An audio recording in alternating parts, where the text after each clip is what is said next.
আমারও অনেক অত্যাচার করছে, আমারও জবা করে দিতে চাইছিল, আমাদেরকে বিক্রি করে দিছে, বিক্রি করে আমাদেরকে 42 দিন রাখছে, অনেক মায়ের অনেক অত্যাচার করছে। এ হাত আমার পৌঁছে গেছে। পরিবার জানে যে আপনি আজকে ফিরবেন বা কিছু? সঠিক আমি জানি না। আমি লিবিয়াতে গেছি সাড়ে তিন বছর হয়ে গেছে। আমি দীর্ঘদিন কাজ করছি, কাজের ক্ষেত্রে ছিলাম, আমার পেশা আমার কাজ।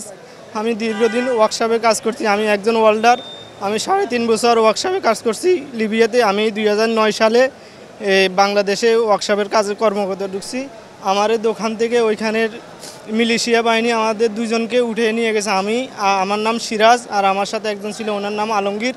আমাদের দুজনকে সকালবেলা আসি দোকান থেকে উঠে নিয়ে যাইয়া 2-3 দিন জেলে রাখছে, নিয়ে এখান থেকে বাংলার কাছে আমাদেরকে বিক্রি করে দিছে। বিক্রি করে আমাদেরকে 42 দিন রাখছে, অনেক মায়ের অনেক অত্যাচার করছে।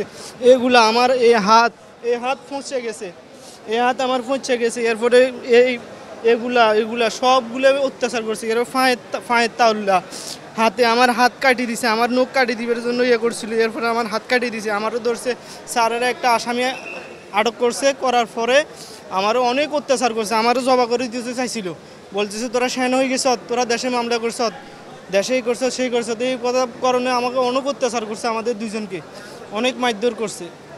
মারধর করতে গেলে আমার তো অবস্থা খারাপ, আমরা উঠি দাঁড়াইতে পারতাম না, হ্যাঁ বসতে পারতাম না। সারাদিন আমাদেরকে শোয়াই রাখতো, ওষুধ দিত না, দাওয়াই দিত না, খাবার দিত না, কিছু দিত না।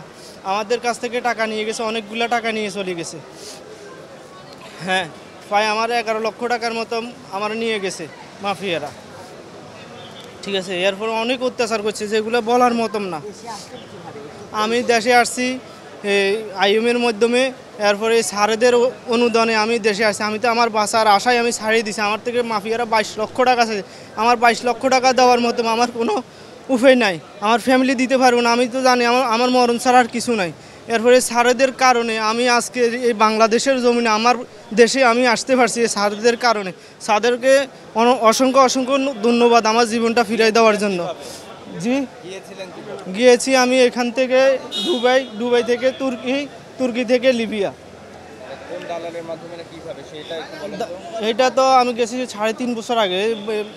দালাল নোয়াখালীর বাবুল, তার নাম বাবুল, তার মাধ্যমে আমি গেছিলাম। তখন আপনার বৈধ কাগজপত্র? জি, আমার সব কিছু ছিল, আপনাকে ওখান থেকে ধরে নিয়ে গেল কেন? ওই যে ধরে নিয়ে যে জেলে রাখলো, ওইখানে জেলে নিয়ে, এটা মিলিশিয়া, এরা কাজ, এরা চুরি করে দাড়ি করে এভাবে খায়, এগুলা করে।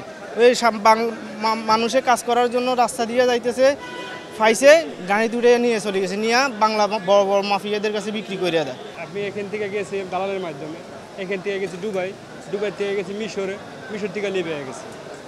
তারপর ওইখান থেকে আপনার 25 দালালে নিয়ে গেছে।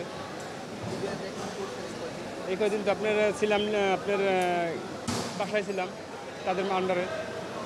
তারপর আপনার ওইখান থেকে গেম দেওয়া হয়েছে একবার ঈদের দিন, আপনার কোরবানি ঈদের দিন গেম দিয়েছিল। ওই দিন আপনার সাগরে যে তেল শেষ হয়ে গেছিলো আপনার মালটায় যে, তখন ওখানে আমরা 2 রাত্র, একদিন 1 রাত্র ছিলাম। পরের দিন আপনার হলো রোববার দিন 10টায় আমরা রিসিভ হয়েছি আইএমের এই আপনার ওই কোস্টগার্ডের কাছে। পরে আমাদের কোস্টগার্ড বিক্রি করে দিচ্ছে। কাদের কাছে বিক্রি করলেন? দিচ্ছে আপনার ভাই, এত কিছু তো আমরা বলতে পারবো না। বিক্রি হয়েছে আমরা ওখান থেকে আমাকে ছাড়াই, যেমন 15 লাখ টাকা দিয়ে ছাড়ানো লাগছে। এটা দালালের মাধ্যমে নিছে, ঠিক আছে। দালালের 20 লাখ, এই পর্যন্ত 50 লাখ গেছে গিয়ে। না মারধর করে নাই বেশি একটা, কিন্তু আমরা জেলে ছিলাম বেশি। আমার দোনোবারই আমি জেলে ছিলাম। খাবার দাবারের অবস্থা তো বোঝে নিচ্ছি জেলে, তো বলতে হয় না। আজকে আসছি আমরা হলো 176 জন। সঠিক আমি তো কথা বলতে পারি না। আজকে 3 মাস ধরে পরিবারের সঙ্গে 3 মাস ধরে যোগাযোগ নাই আপনার? পরিবার জানে যে আপনি আজকে ফিরবেন বা কিছু? সঠিক আমি জানি না। কে কে আছে পরিবারে? পরিবারে আছে আমার 3 সন্তান, স্ত্রী, মা। তারা কেউ জানে না যে আজকে আপনি দেশে সঠিক ফিরবেন? আমি বলতে পারবো না। আপনার বাড়ি কোথায়? মাদারে। আপনি কি এখন মাদারীপুর যাবেন? জি। এই এতদিনের মধ্যে আপনার কত কথা হয়নি পরিবার? না, মানে ওই যাওয়ার থেকে এখন পর্যন্ত না যাওয়ার পর 3 কথা মাস, হয়েছে। শেষ 3 মাস ধরে হয়নি। বেশিরভাগ কথা না,